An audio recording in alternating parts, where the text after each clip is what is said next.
Good morning. आज हम बात करते हैं वर्ग की। वर्ग क्या होता है? वर्ग का मतलब होता है जिसकी चारों भुजाएं आपस में क्या हों, बराबर हों, वो क्या कहलाता है? वर्ग कहलाता है। यानी आज हम आपको बताएंगे कि अगर आपको फिगर पता है वर्ग का, तो उसमें से आप उसका परिमाप कैसे निकालेंगे, एरिया उसका कैसे निकालेंगे और विकर्ण कैसे उसका निकालेंगे। तो जैसे आप चित्र बना दिए कि ये हमने एक चित्र बनाया वर्ग का।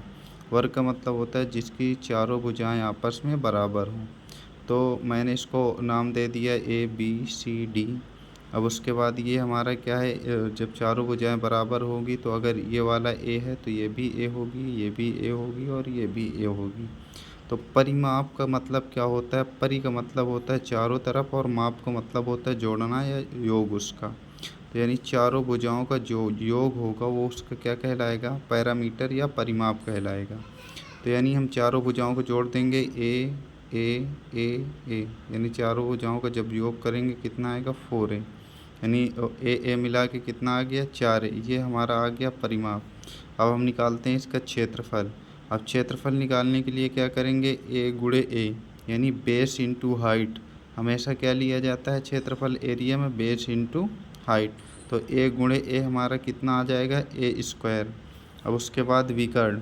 विकर्ण कैसे निकालेंगे? विकर्ण का मतलब होता है किसी वस्तु में या किसी कमरे में रखी जाने वाली सबसे लंबी छड़ क्या कहलाती है? उसका विकर्ण कहलाती है। यानी ये इसका क्या है? विकर्ण।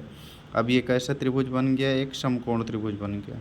अब समकोण त्रिभुज के लिए क्या लगाते हैं? पाइथागोरस प्रमेय लगाते हैं। यानी ये आपका बेस हो गया, ये हाइट हो गया और ये इसका डायगोनल या विकर्ण हो गया। ठीक है। तो अब इधर क्या आएगा?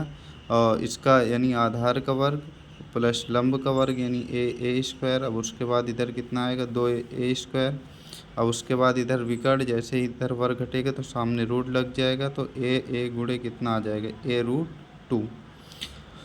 अब ये हमारा वर्ग कंप्लीट हो चुका है। अब हम बात करते हैं किसकी? आयत के बारे में। आयत का मतलब क्या होता है? जिसकी आमने सामने की भुजा बराबर हो। कैसा? आमने सामने की भुजा बराबर है। ये इसके बराबर होनी चाहिए, ये इसके बराबर होनी चाहिए। अब सबसे पहले उसका परिमाप या पैरामीटर निकालते हैं। परिमाप निकालने के लिए हमने क्या किया?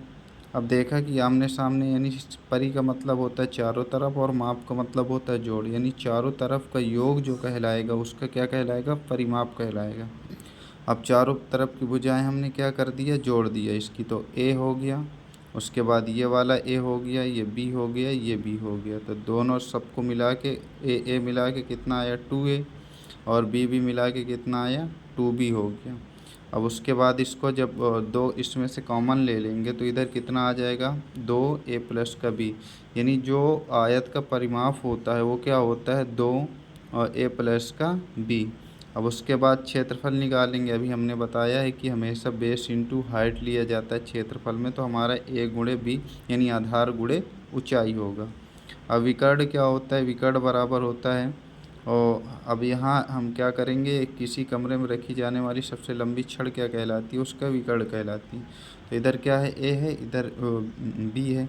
यानी सेम फिर ये पाइथागोरस प्रमेय बन जाएगा। तो इधर ये 90 अंश जैसे ही बना, अब इसमें हम क्या? ये समकोण त्रिभुज बन गया। अब समकोण त्रिभुज में क्या करते हैं? आधार का वर्ग उसके बाद गुणे लंब का वर्ग। तो आधार का वर्ग किया हमने, लंब का वर्ग किया। तो विकर्ण से जैसे इधर वर्ग हटाएंगे तो सामने वाले में रूट लग जाएगा। तो विकर्ण हमारा कितना निकल के आएगा? A² प्लस का B²। अगर हमारी वीडियो आपको अच्छी लगी तो हमारे चैनल को सब्सक्राइब करिए और हमारी वीडियो लाइक करिए। धन्यवाद।